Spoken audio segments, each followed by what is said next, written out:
I'd like to welcome everybody to our Drainage Board meeting this morning. Would you please join me in the Pledge of Allegiance to the flag? Pledge allegiance to the flag of the United States of America and to the republic for which it stands, one nation, under God, indivisible, with liberty and justice for all.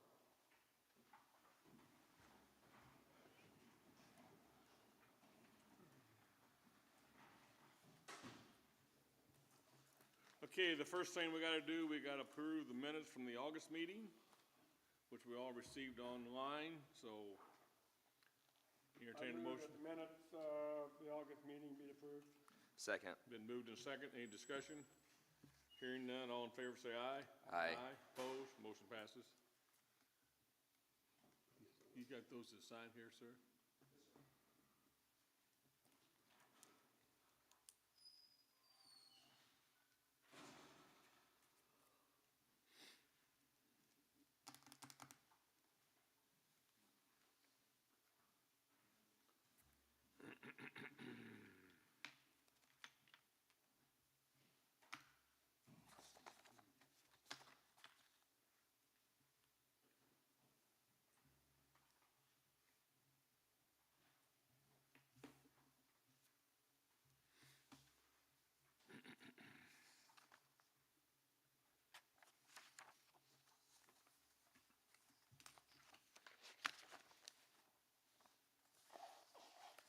Okay, Tom, we got some petitions for the Henry Ditch, Lynn Ditch. Yes, the first item, petitions Asbury Lynn from Mr. Matthew McClendon. Mr. McClendon is installing a new residential septic system, which will encroach on the easement of the drain, and also he is requesting to tie his perimeter tile for the septic system to the Asbury Lynn drain. I pulled it up on the map here. This is located in Lindsburg, south of Mace. The highlighted property here you can see is Mr. McClendon's property. He's working on a septic system in the backyard here, and the perimeter tile will then come across the road and tie into the Asbury Lynn drain, which is the green line that you see on the south/west side of the road. I've already approved the attachment of the perimeter tile, but the board today needs to approve the variance request because, again, that septic system will encroach slightly in that 75-foot easement of the regulated drain. The recommendation would be to approve both today, and I'll answer any questions you might have. Anybody got any questions for Tom? Hearing none, I'll entertain a motion to accept the variance to attach to the Lynn 656 ditch. Move to approve. Second. Been moved and second. Any discussion? Hearing none, all in favor say aye. Aye. Opposed? Motion passes. And I do have an order here for both the attachment and the variance request, if the board could sign.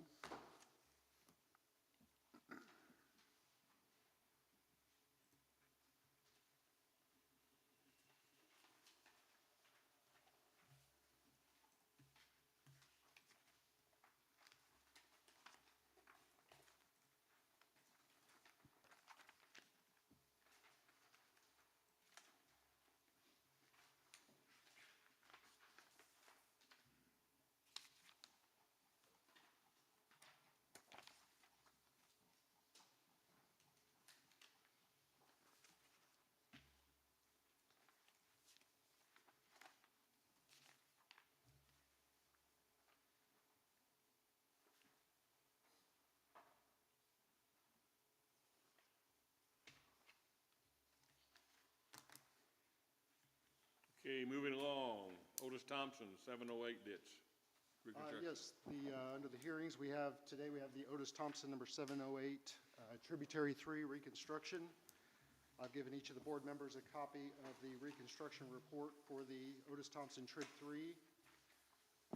The drain was constructed in 1904, reconstructed in 1929, 2017, and 2021.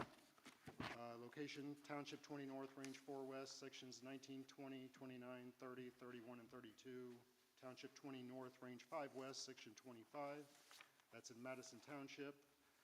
The watershed consists of approximately 846.57 acres. The tile length is 14,070 feet, and then in parentheses you can see Tributary 3 consists of 1,005 feet. Tile sizes ranging from 6-inch, 8-inch, 10-inch, 12-inch, 15-inch, 18-inch, and 24-inch. There is 2,878 feet of open ditch included with the Otis Thompson. There are 49 parcels within the watershed. Current assessment is $3 an acre with a $5 minimum, which collects $2,598.90 annually. Under that, you can see per IC 36-927-34, a regulated drain is in need of reconstruction when 1, it will not perform the function for which it was designed and constructed. 2, it no longer conforms to the maps, profiles, and plans prepared at the time when the legal drain was established. Or 3, topographical or other changes have made the drain inadequate to properly drain the lands affected without extensive repairs or changes. So based on that, point number one, the existing Otis Thompson Tributary 3 drain does not perform the function for which it was designed and is generally inadequate due to undersized and collapsed pipes. Sedimentation deposits in the tile further reduce capacity. This is evidenced by the lack of adequate drainage in portions of the watershed. So based on this evidence, the surveyor recommends reconstruction of the Otis Thompson Tributary number 3. And then the project description and estimated costs is attached. So the first map that you see here just shows the watershed boundary. So the red line is the watershed boundary. The green lines represent the subsurface tiles, and the blue line represents the open ditch portion of the Otis Thompson. The next map zooms in on what is Tributary 3, which is what we're hearing today. So the red line represents what is known as the Tributary 3, which starts at the open ditch just south of the main that was reconstructed in 2017 and continues west across the CSX Railroad and State Road 231 into the adjoining field on the west side of 231. The next page is a breakdown of how the costs are attributed to the reconstruction of the Otis Thompson. Because that bore is under a state road and a railroad, NDOT is responsible for 100% cost reimbursement of the bore under their road. CSX is only required to reimburse for 50% of the bore through them. So you can see the breakdown of the costs here. The first section shows the cost to the watershed, which includes the installation of 907 feet of 8-inch smooth core HDPE at a unit price of $12.50 per foot for a total of $11,337.50. We have the installation of the new 8-inch outlet with the animal guard, estimated at $500. Destruction of the existing tile, 907 feet at $2.08 per foot for an estimate of $1,886.56. We have some scalping for this project, 650 cubic yards at $4.59 per cubic yard for an estimate of $2,982.35. We have the installation of the 8-inch PVC carrier pipe that's going to go within the bore, 65 feet at $75 a foot for an estimate of $4,875. And then the engineering that's gone into the design work and the permitting with CSX and NDOT at $24,000. So you can see the subtotal for the amount that's going to be assessed to the landowners. Subtotal is $45,581.41. We have a 15% contingency figured into that of $6,837.21. The subtotal with the contingency is $52,418.62. But then you have to add in the 50% cost of the bore under the railroad crossing, which is $51,765. So the estimated cost of the watershed is $104,183.62. Again, 846.57 acres in the watershed. The per acre estimate is $123.07. So below that, you'll see the breakdown of the costs that are going to be assessed and paid for by NDOT as well as CSX. Again, the cost of the CSX crossing, 50% of that cost, $51,765. And then the overall cost to NDOT, 100% of the cost of that bore, which is estimated at $123,540. So you can see at the bottom here, so the overall total estimate for the project is $279,488.62. Again, only $104,183.62 is what is scheduled to be assessed to the landowners based on the estimates that we have. And then the final page is just the schedule of assessment, the proposed schedule of assessments, which again breaks that 12307 down across the acres within that watershed. I know that was a lot of information to throw at you, so I will answer any questions you have. Just a reminder, this project's been going on basically since 2022. In 2022, we had a landowner meeting to get the landowners in a room to discuss this because we knew there were problems with that tributary. At that point, I had already done the investigation to determine what was working and what was not. It was very clear to me, based on evidence out there on site, that there is nothing that's really working on what was considered the Otis Thompson Tributary 3. The tile crossing, the tile that goes under the highway and railroad currently there doesn't appear to be any tile that's bringing water under that road or railroad currently. The map showed that Tributary 3 was originally a 10-inch. There was an 8-inch plastic that was installed down this waterway at some point. I don't think it was done by the county. I think it was probably done by the landowners. But that 8-inch really can't serve our purposes because there are grade issues. There are structural issues with that 8-inch plastic. So it's not as simple as just saying, well, let's just rebore the road and tie into that 8-inch plastic on the downstream end because it really can't serve the purposes needed for the watershed. So just a little bit of background as far as how we got here. Just a reminder again, the Otis Thompson drain, we've reconstructed the rest of the Otis Thompson drain over the years. Everything north of Tributary 3 has been reconstructed that's considered regulated with the exception of this little stretch of, the map shows it as a 10-inch and it's called Tributary 2. I don't know why that was ever considered regulated. You can see it just goes a little ways off the main, still serves the same property that the main goes through, so I really don't see any reason why that's considered regulated, but that's the only portion of green line that you see on that north of Tributary 3 that hasn't been reconstructed over the last 10 years. So again, I'll answer any questions you might have. A question I got, as we discussed the track 1 and track 2 back throughout the years, if I remember right, we had a lot of people talk about that the whole problem of the drain was right there, what we're trying to do right present time. It's certainly that Tributary 3 is in the worst shape of any of the drain that we've reconstructed at this point. It's the most worthless. What's there now was definitely the portion of the drain that was most worthless. It really doesn't serve any drainage. You can tell by trying to dig it up on the west side of the highway, you're underwater. It doesn't matter if it's June and you haven't had rain for 6 months. You're underwater once you get about 1.5 feet down on the west side of the highway because there's just no outlet for that water. So Well, that corner stays wet. That's, because I know as we talked with landowners, when we had these meetings before, I think it was brought up different times when we was talking about the first 2 stages, that we want to make sure we get down and do the bottom part of what we're doing right present time. Yeah, So at those that's- hearings for the second and third phase, that was brought up that was an issue, and it was requested that we do some investigation. I did that investigation, and then that's why we set up the landowner meeting in July, I believe it was, of 2022, to get the landowners in a room to say, look, we've done the investigation, what's there can't serve anybody at this point, so we need to move forward with this design work and permitting work for this phase of reconstruction. So 2023 was when the design work started, and like I said, so we're about almost 3 years in from when we originally had made the decision to move forward with this next phase of reconstruction. Okay, with that being said, I'm sure you landowners are here, got some comments. Come up here and state your name and give your comments, and we'll be glad to listen and decide.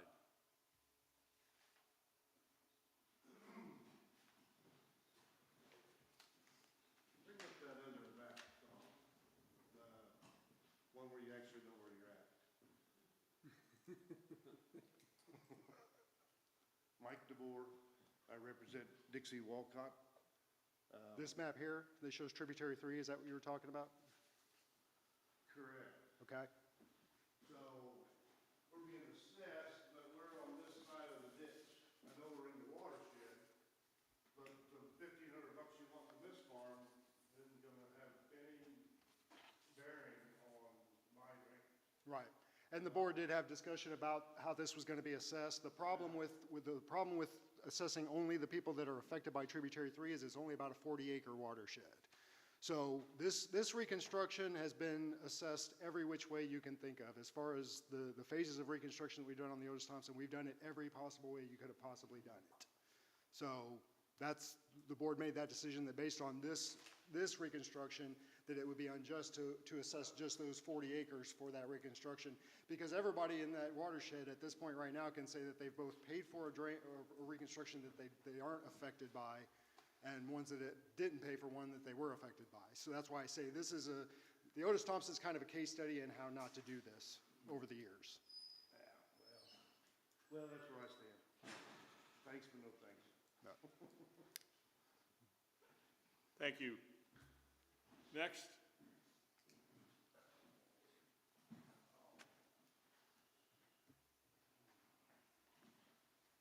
Carl Binford, representing Linda and Carl Binford, and our property is just north of this. Obviously, we've absorbed the cost of the two other reconstructions. Interested to know, is it possible you can tell us what we paid in the other constructions per acre? Sure. Tom, do you have those numbers? What was it in the number 1 and number 2 phases?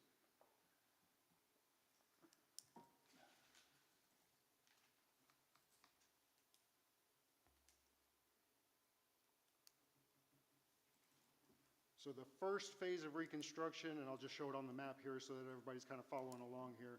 So the first phase of reconstruction in 2017 included construction of the main on the east side of the railroad down to the outlet that you can see highlighted in red.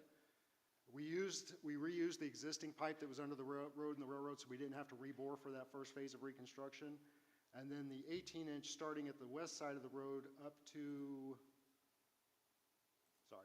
this point. So this and this was the first phase of reconstruction, was this 18-inch and this 24-inch. That was assessed to the entire Otis Thompson watershed. So that total assessment was $162.78 per acre. So that's phase 1. Phase 1. Yes.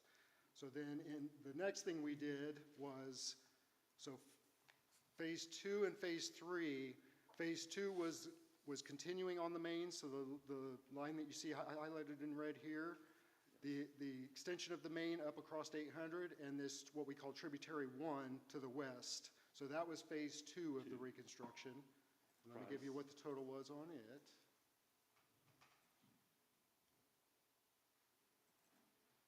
So that'd be main and trib 1 reconstruction.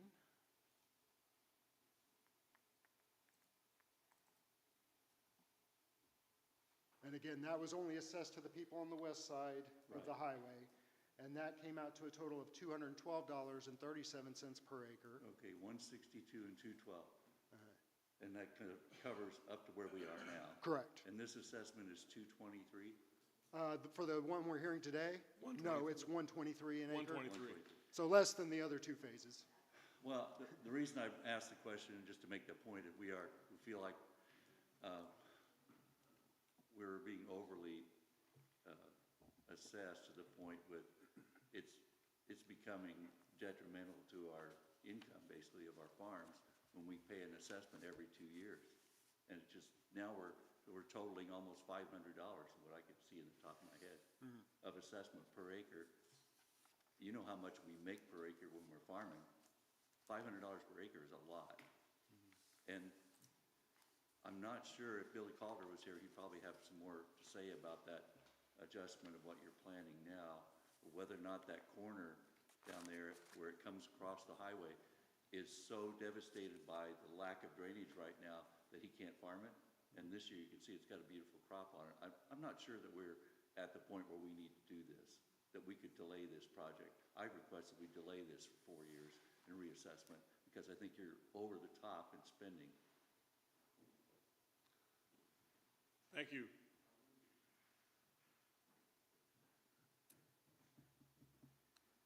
Anybody else?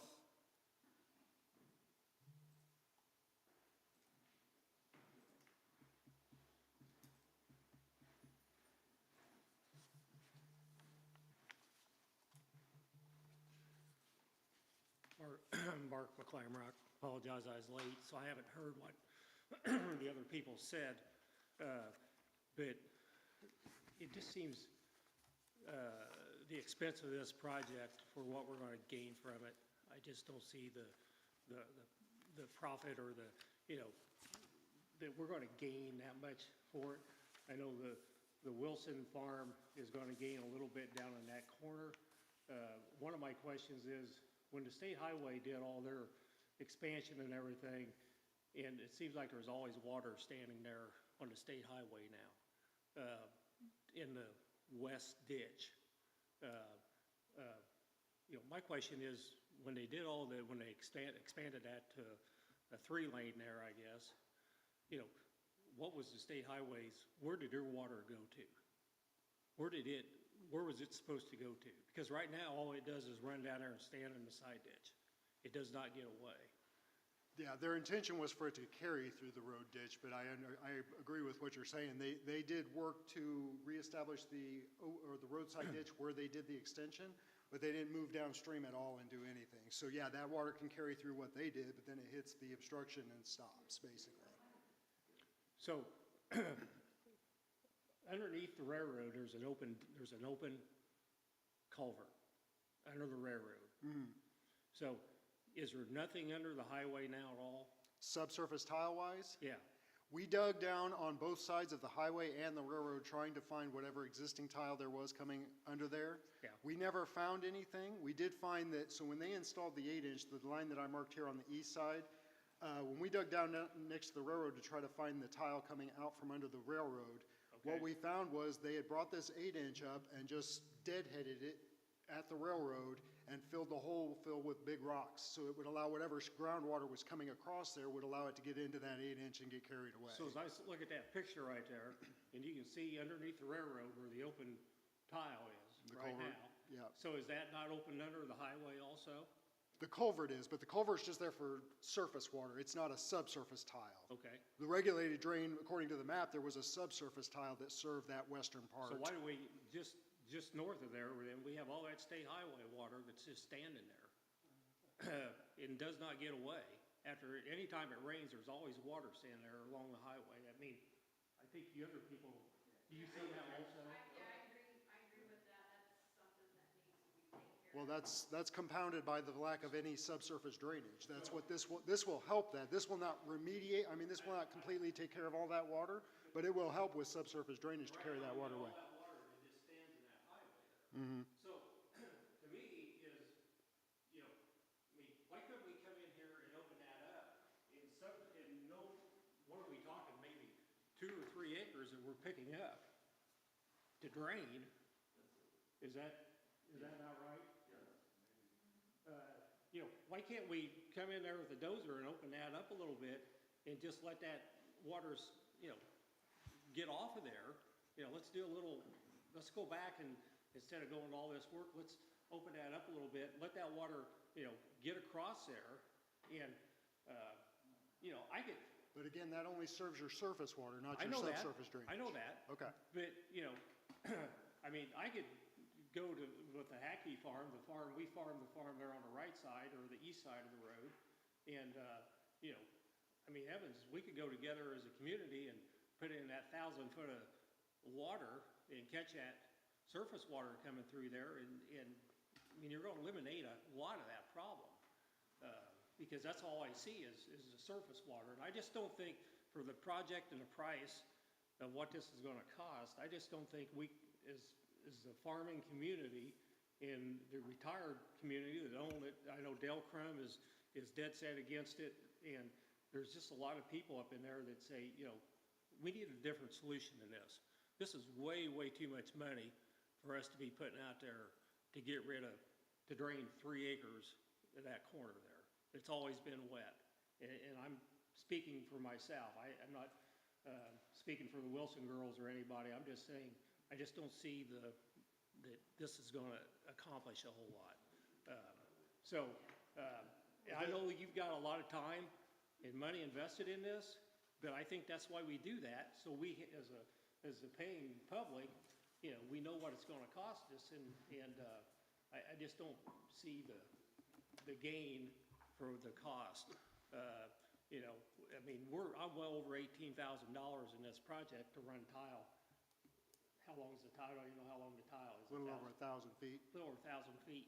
And I just don't see the gain on that at all. So, either, you know, table it or something, but right now, this isn't the time to be doing this project, I don't think. But I still think that the state highway has an obligation to come in and do some drainage surface down there to get that water across underneath the highway and get that cleaned up a little bit. So, thank you. Thank you, Mark.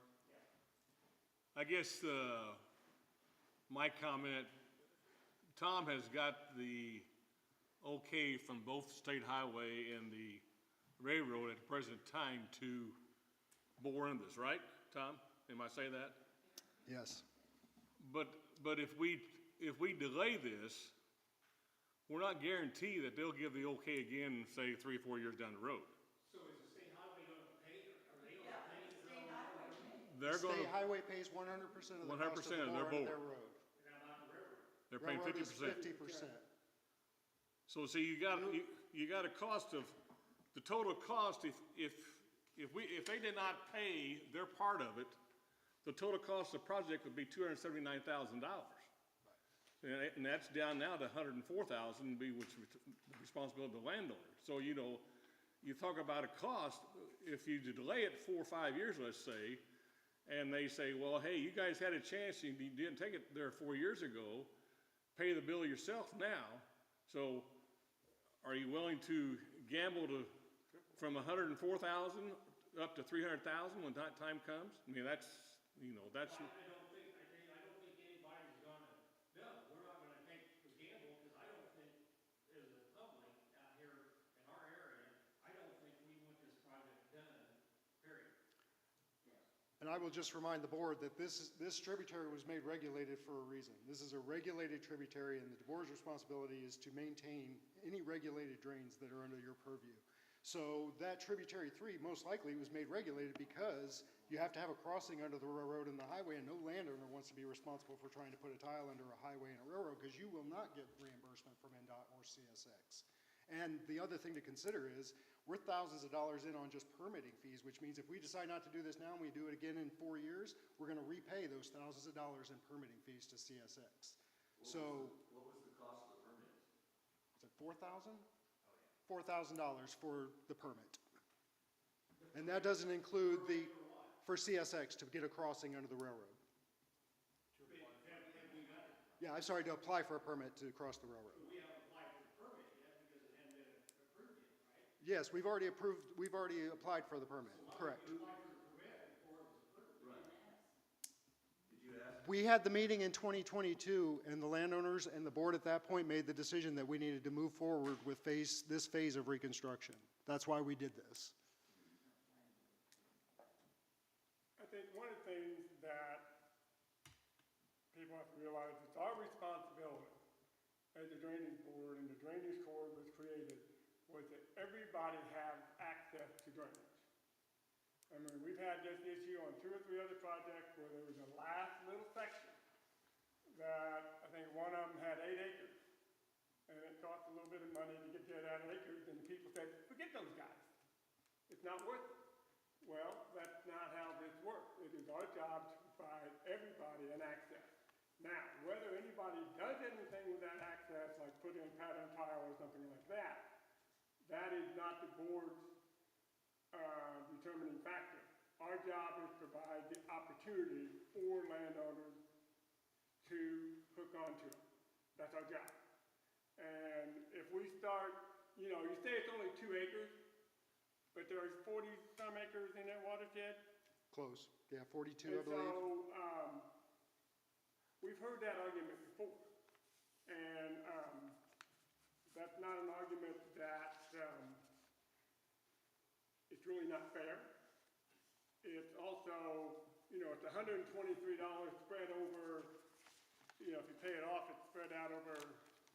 They can pay it off over, it doesn't come due until 1 year after the project is completed, and you have the opportunity to pay it off over 5 years if you choose 5 to do years, so. so you're talking you're talking $30 an acre plus interest. You know, you're not talking $123 after you paid it once. It's $23, $30 at most, over 5 years. And so, that's why some people, they see these big numbers, and that's not one.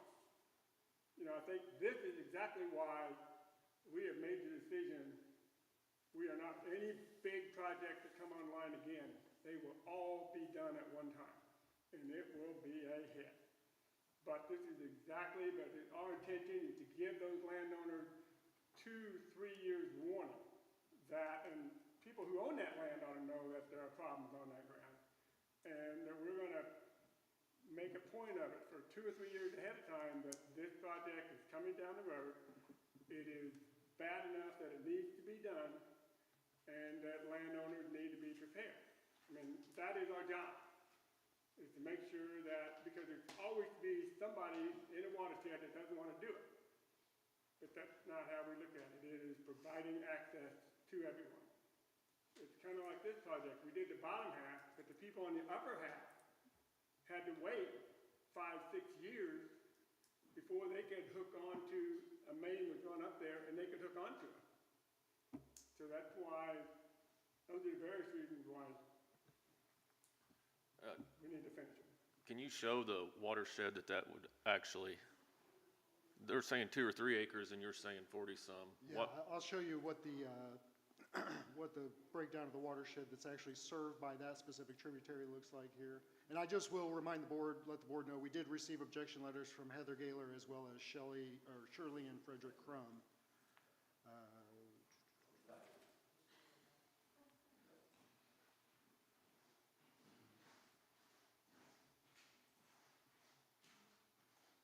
I'm here to talk, representing the Joe Wilson Farm. My name's Heather Gaylor, and my sister's Mindy Bird, and we disagree with this due to the cost. And I want to address something you said, Tom, about us being here in the meeting about Phase 2 and the landowner bringing up about Phase 3 needing to be done. Well, we were told at Phase 2 that we were waiting on permits. And that's why this Phase 3, this part being done now, it was supposed to be done in Phase 1.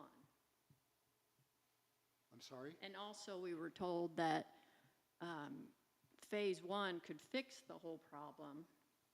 That's what my family was told. That was what my father was told. I That's don't know why who told you that, but I can guarantee you it was not me, because I make sure everybody understands that, just like I said with the issue with the road, the water by the state road, that this will not 100% fix that problem. This is just one thing that can be done to help.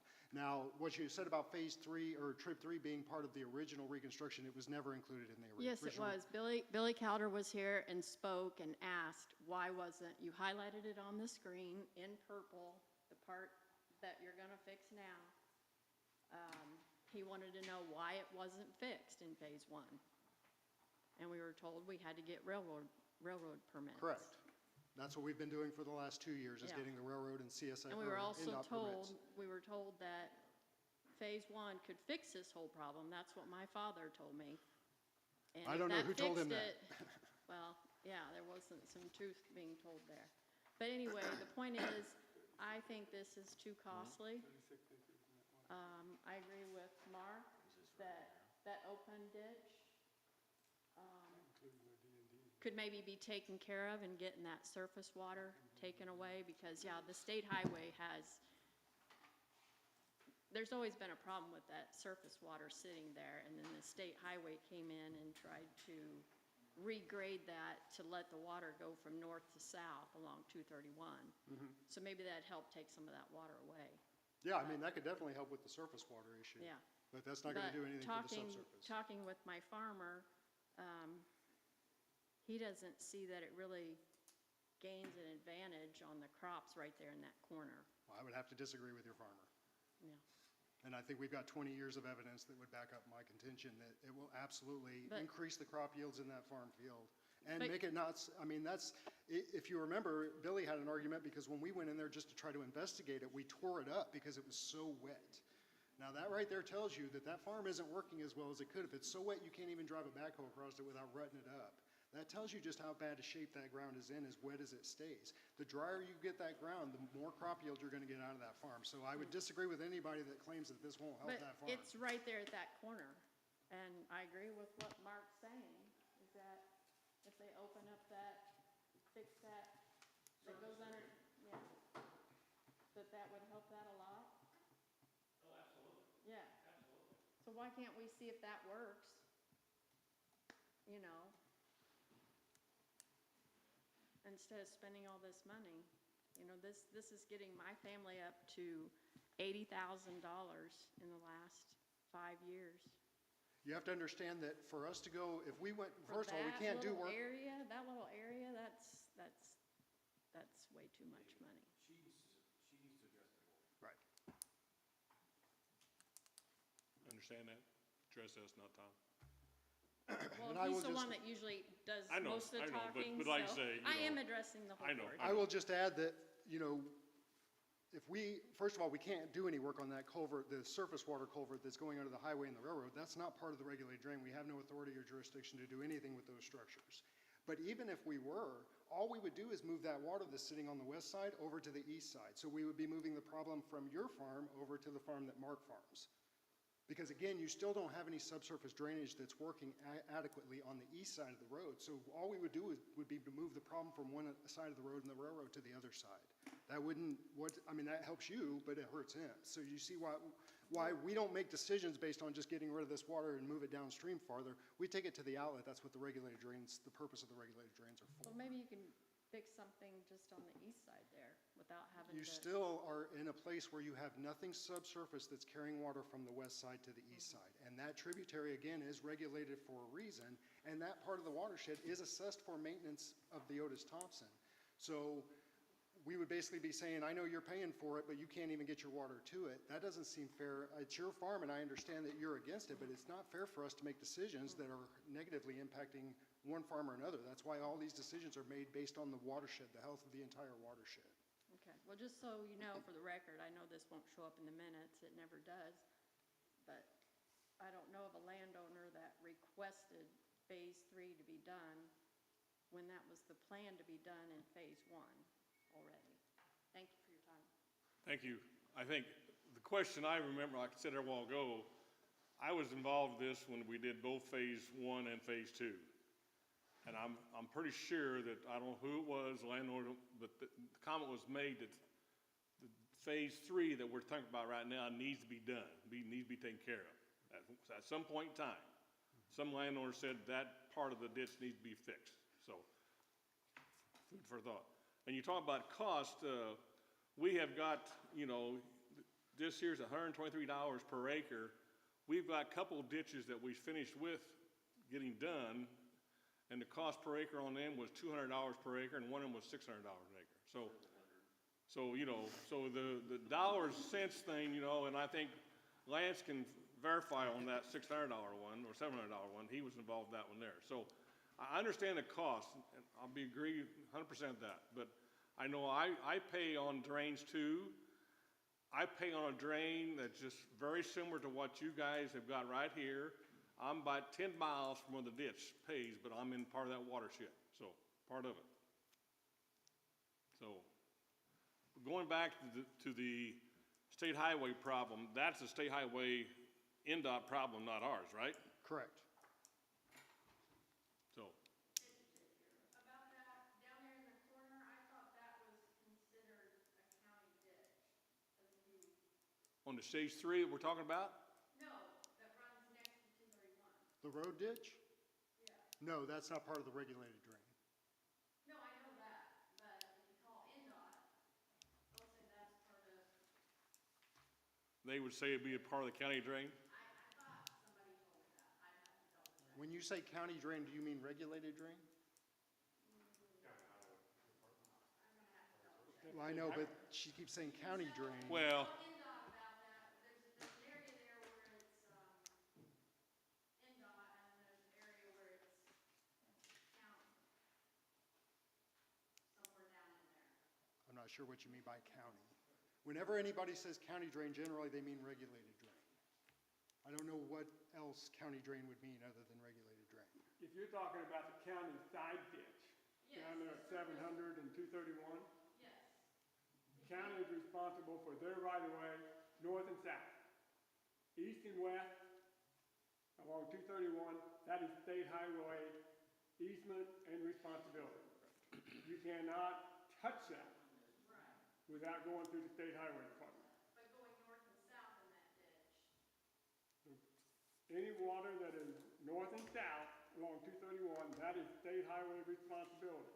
East and west along 700, north and south, that is county. But anywhere along 231, that is state highway responsibility, and you don't touch that. Same with the structures under the highway and the railroad. Those are the responsibility of the highway and the railroad.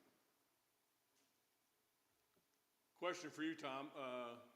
What is, I mean, if we move, if this passes, what is the time frame of getting it all done?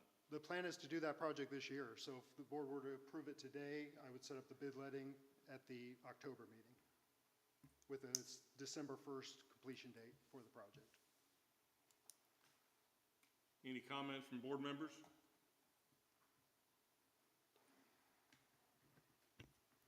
I feel all your pain that's sitting out there, trust me. It's not a good time to do this, but this has been coming for 3 or 4 years. And we've got 2 ditches that we're on here later today that's, we're gonna try to figure out how we're gonna pay for it. But like Dave said, this has been on since 2022, and I do feel your pain. I just want to make that statement. Any comments from any landowners? I just asked that we either table it or quit the thing because I just think it's outrageous, the cost, what it's gonna cost. Right, or 1,000 foot, what, 6-inch tile, 8-inch. 8-inch tile? I just think it's totally, I just can't believe it's gonna cost that kind of money to do. So especially if the highway's gonna come in and do the mooring and everything, I just don't understand how we get that kind of money. And now we're, on top of our, maintenance fees and stuff. I just, personally, if my landlords have asked me not to do it, so that's all I can say. So, thank you, guys. I don't see why it would hurt to table it 5 years. It just gets more expensive. The longer you kick it down the road, this stuff never gets As cheaper. much as you like to think it's hard to do now, I don't care when you do these. 10 years ago, it would not have been fun. Today, it wouldn't be fun, and 10 years from now, it will not be fun. I've been involved in that when I was farming. No matter when you do it, it is not fun. It is never fun. My thing on drainage, draining that open, and you say you're just gonna push water from the west side over to the east side. Well, we've got a nice waterway through that, just for that purpose. That waterway, Stan Hackey put that waterway in to carry that water from the state highway to railroad, into that open ditch. And that was the purpose, and that was, that's why we did that. And, we've always tried to maintain that, waterway. That was always the pride of the Hackey family, was that waterway, And, I keep it low today, to keep them, because they're so proud of that, and they put that structure in there. We've got a major problem coming down the line here, because phase 1 and phase 2 comes down through here and blows out into this. Well, you can see, if you pull up on that, we're eroding that east ditch. And eventually this ditch is gonna collapse, or this field's gonna start collapsing into that. Because we got so much water force coming into this, and you can see how it's already built, pretty good sized, bunker right there. And, but anyway, it's just, you can see it. Yeah, so we just need to do some armoring on that bank to keep that from eroding. I'm telling you, we're gonna have a major problem there. But, what it costs me to run this line all the way up there, it's gonna cost me the same to run this line right here. And I just don't understand that, so.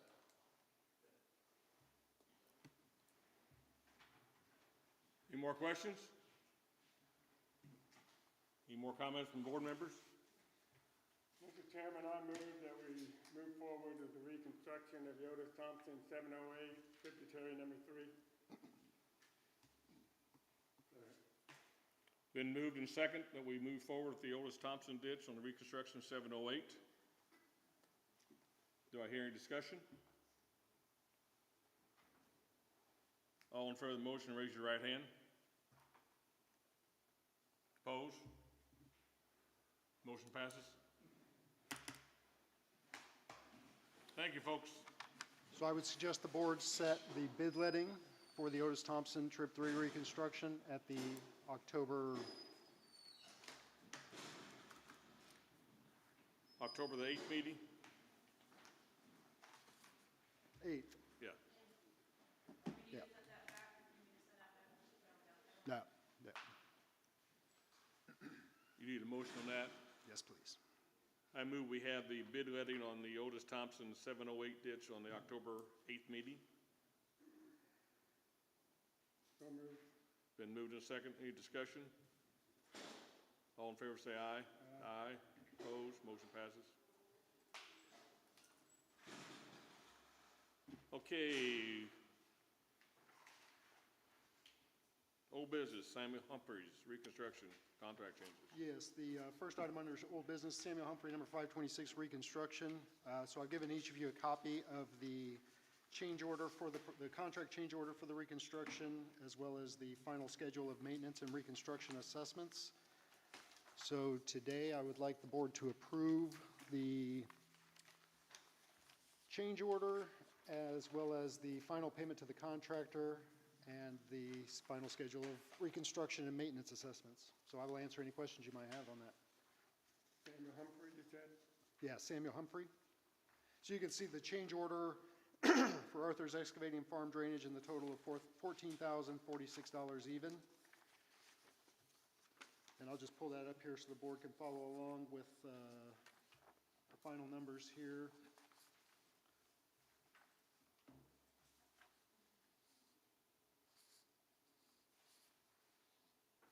So the Samuel Humphrey reconstruction was approved at an estimate of $229,542.08. You can see at the end here, the total loan amount is $210,951.28. So we came in under budget of almost $20,000 on this project, which I'm happy about. So I will answer any questions you might have. The final SORA shows the total reconstruction assessment per acre is $697.29 per acre.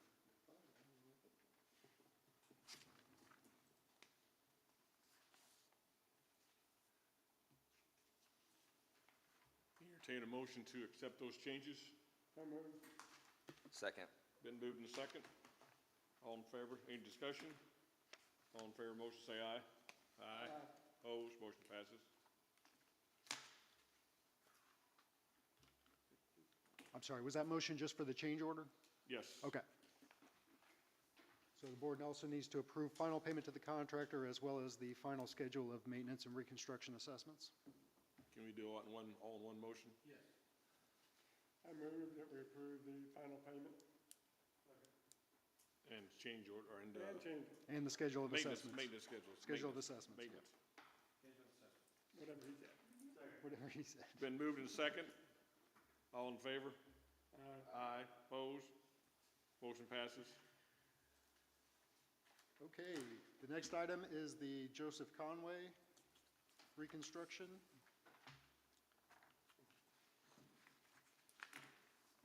And you'll see there are actually two change orders on the Joseph Conway. We have one change order for Maxwell Farm Drainage, the contractor doing the construction. That change order is in the amount of $72,202 even. We also have a change order for Banning Engineering for an additional $1,150 for construction administration for this project.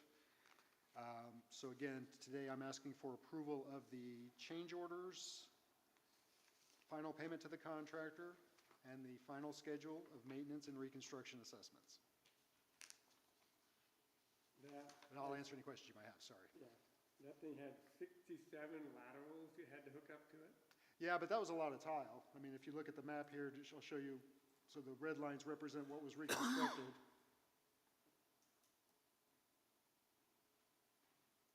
So this one to the southeast here, this is the Samuel Humphrey.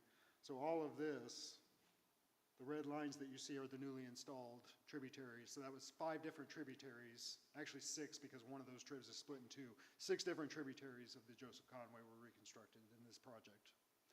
So that was a lot of laterals, but for that amount of tile and that number of tiles, that's not really that out of the ordinary. There was really just one field that was the same situation that we dealt with before, where pattern tiling was done and every lateral was tied into the existing tile. The rest were pretty standard. Is that 55, that's old 55, that Yeah, road this goes is up? old 55 right here. Okay. I suppose the newer technology where they can use a snap lock to hook onto the main, the snap connector.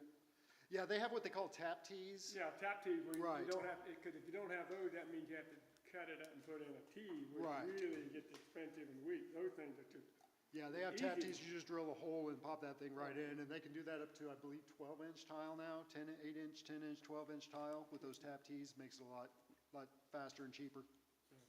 And less damaging to the tile, obviously, because a lot of times farmers will just cut a big hole and stick a tile in and cover it up, so. Okay, entertain a motion to Looking at accept you, the change orders on the Joseph Conway 700 ditch plus new assessments and final payment. Any discussion? Hearing none, all in favor of the motion, say aye. Aye. Opposed? Motion passes.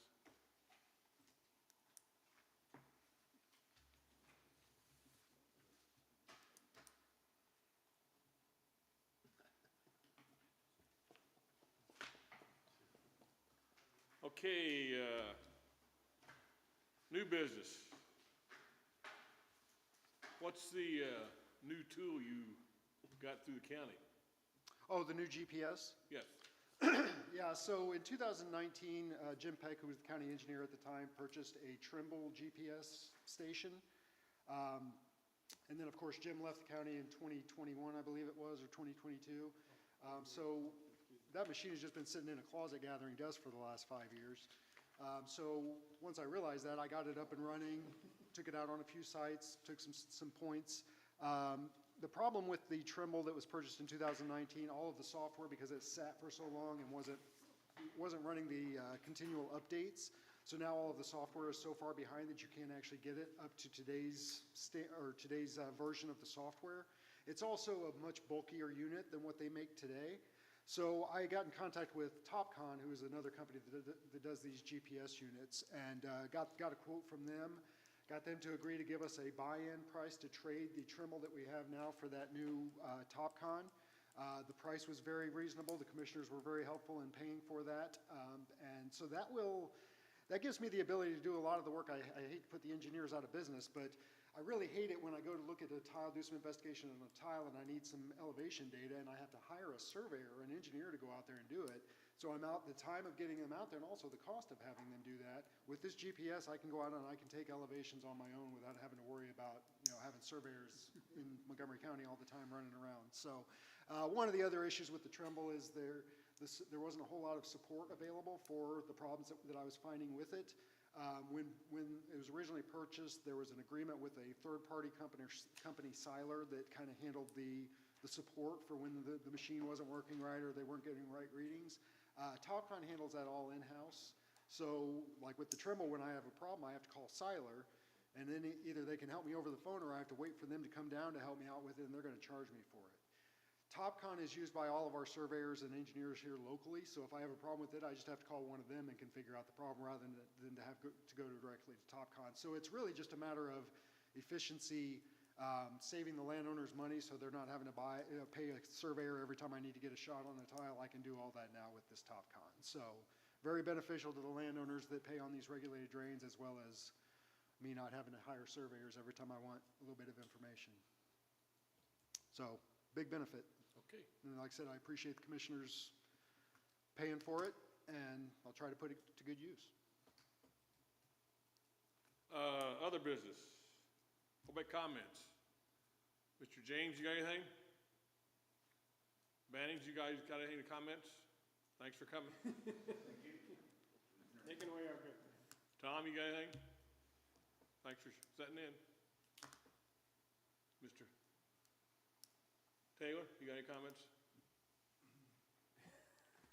My only comment is, one of you said it during the reconstruction hearing that, and I'm glad you did, that if you have a facility, the courts have said you must maintain it. It's not really optional. You have to, if it needs reconstruction, you have to reconstruct it, or you have to vacate it. You notice you didn't hear anybody say we ought to vacate it. So I just appreciate you guys noting that, just so we can remind ourselves of that, because we had a case on that once. Appreciate the input that the board put involved, I know it's tough. Anybody else got anything? If not, we'll see everybody again on October the 8th. I move we adjourn. All in favor?